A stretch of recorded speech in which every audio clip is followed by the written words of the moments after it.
Queridos amigos, me da mucho gusto saludarles. Mi nombre es Danilo Obando. Vamos a continuar nuestro comentario del libro de Apocalipsis y en esta ocasión estaremos concluyendo el capítulo número 12, considerando el párrafo número 17.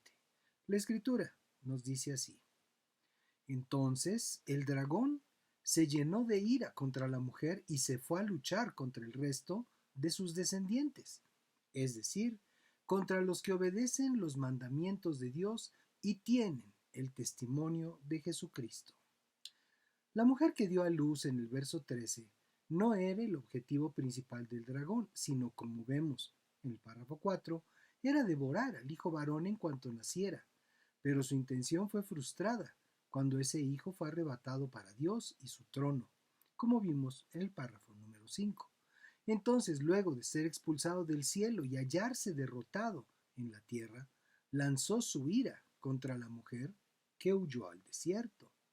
Entonces el dragón se llenó de ira contra la mujer y se fue a luchar contra el resto de sus descendientes.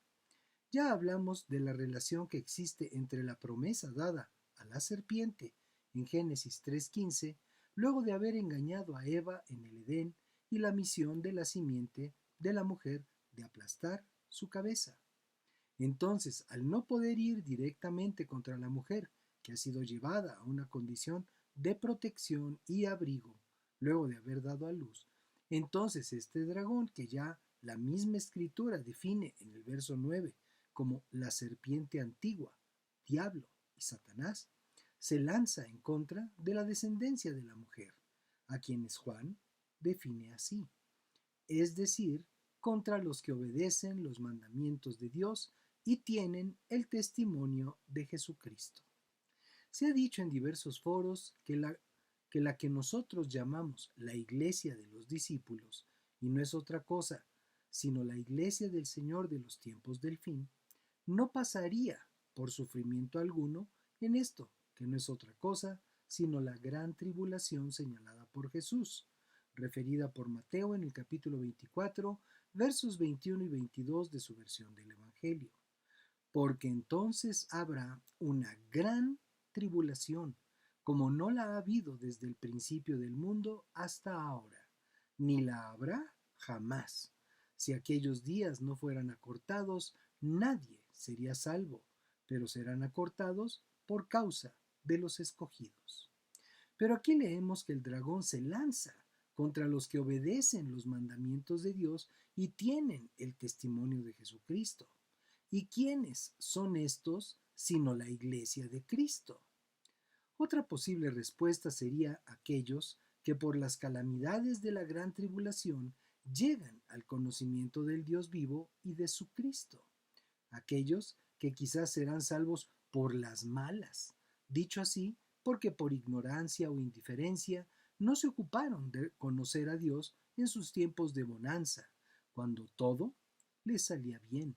Tenían salud y bienestar, pero luego de sufrir intensamente por las graves pérdidas que enfrentará todo el mundo en esta etapa final, volverán su corazón en ruego y arrepentimiento hacia Dios, el único y verdadero, y alcanzarán misericordia y la salvación que es por la fe en Jesucristo.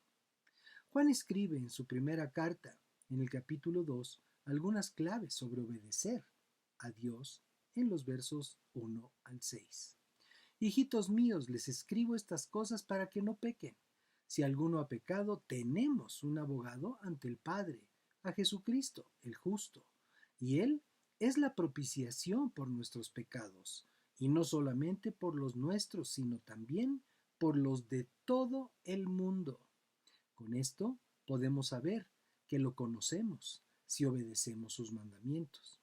El que dice yo lo conozco y no obedece sus mandamientos es un mentiroso y no hay verdad en él.